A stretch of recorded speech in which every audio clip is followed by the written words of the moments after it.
Hey everyone, I'm Jay Cohen, editorial director here at Feedfeed, and today we are in the kitchen with our friends at Driscoll's Berries showing you our favorite berry recipe. These are the richest blackberry and raspberry chocolate brownies. The base is the most luxurious chocolate ganache. I'm going to show you all my tips and tricks for perfect brownies.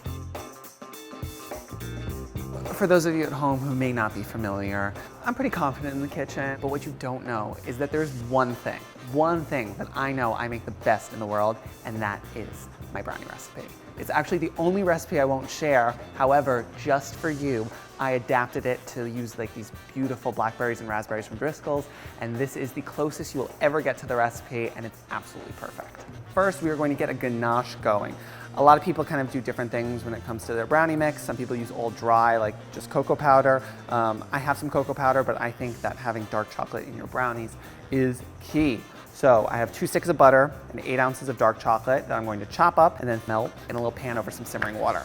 Doesn't have to be perfect. We just want some small-ish pieces. We just don't want it to take forever to melt. If I'm lazy, sometimes I'll just break it up with my hands, but this will make it go much faster. 2 sticks of butter, get them right in. You could chop them up. I'm being lazy, so I'm not. I always put my butter at the bottom and then chocolate on top, and that's what allows for a really easy emulsifying process when I stir it up.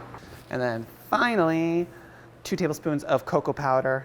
This helps not only bind the brownies together, but really just adds that extra punch of chocolate flavor. For those of you who might be scared or have never used double boil before, it's super easy. I just put a metal bowl over a small pan of simmering water. Come take a look. I don't want it boiling, I want it steaming. If it starts to boil and steam starts exploding out of the sides, just turn it down. I do not want the bowl to touch the water. I want it to strictly be melted by steam. So we are going to let this just chill. Walk away, we're gonna get started on the next part, and then we'll get back when this begins to melt, and we'll stir it up, and we'll have a beautiful ganache. How I adapted this recipe is I wanted to incorporate blackberries and raspberries. I love the combination of really ripe floral berries with dark chocolate, so that's gonna become part of not only the base of the brownies, but then we're gonna stud it with more berries before it goes into the oven. So to get started, I'm gonna do 1 cup of fresh Driscoll's raspberries. These are so pretty and perfect, as well as a cup of blackberries. They fall out all over your counter, you get to eat them.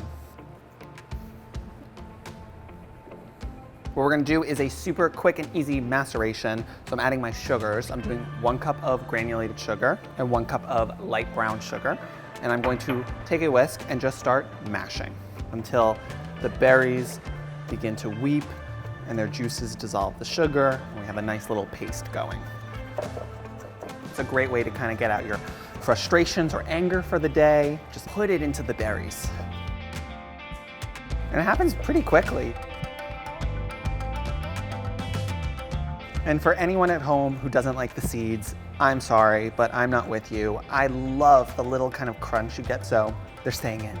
A beautiful berry mash can become the base of a brownie. So next we're gonna whisk in 4 eggs. Let's whisk this up. I want it nice and incorporated. We are going to flavor it up with salt and vanilla. Think about all the sugar that's in these brownies. You're gonna definitely need some salt to help balance that out. 2 teaspoons kosher salt, 1 tablespoon of vanilla extract. Anything, chocolate, brownies. It's so important to add vanilla. In the same way that we talk about salt in something that's sweet, vanilla in something that's chocolate is just that perfect yin yang that takes it to the next level. Awesome. Let's whisk up our ganache, and then we will add it together and get these brownies into the oven.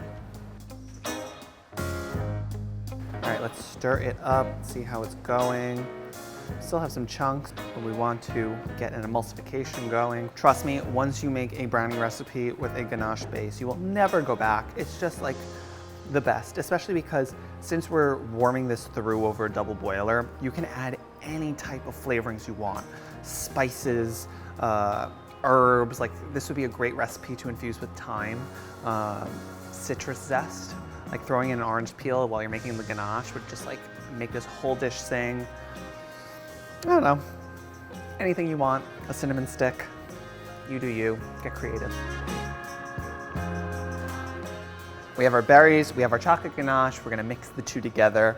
Obviously this should be warm, not boiling hot. You don't wanna leave this on the double boiler for too long because then you'll scramble your eggs. So since this is on the warmer side, I'm going to slowly incorporate as I whisk. beautiful. This is incorporated. I have 1.5 cups of all-purpose flour just to bring it all together. I've switched to a rubber spatula because we want them nice and tender and fluffy. You do not want to overwork this. We're just gonna fold this until the flour is just incorporated. Oh my God.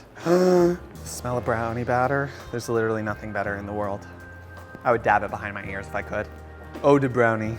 Ode to Jake. All right, this looks perfect. No more streaks.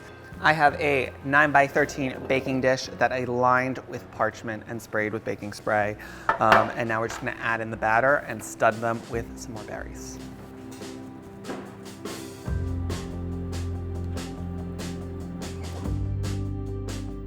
There's no method to my madness. Boom, boom.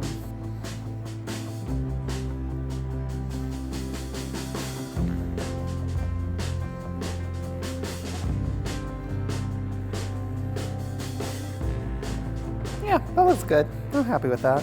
Last but not least, some flaky sea salt. It just makes it so much better. Adds a little texture on the top, that balance of sugar and sweet, balance of sweet and salty, so good.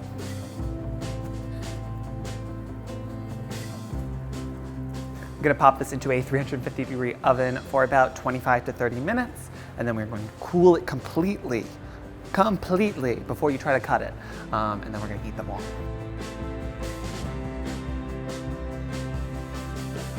All right, our brownies have baked and cooled, and I am going to cut them up now.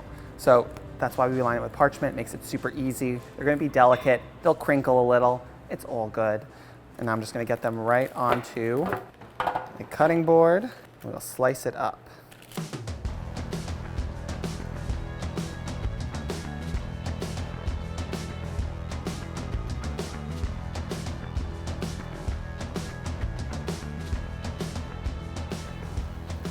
Look how fudgy.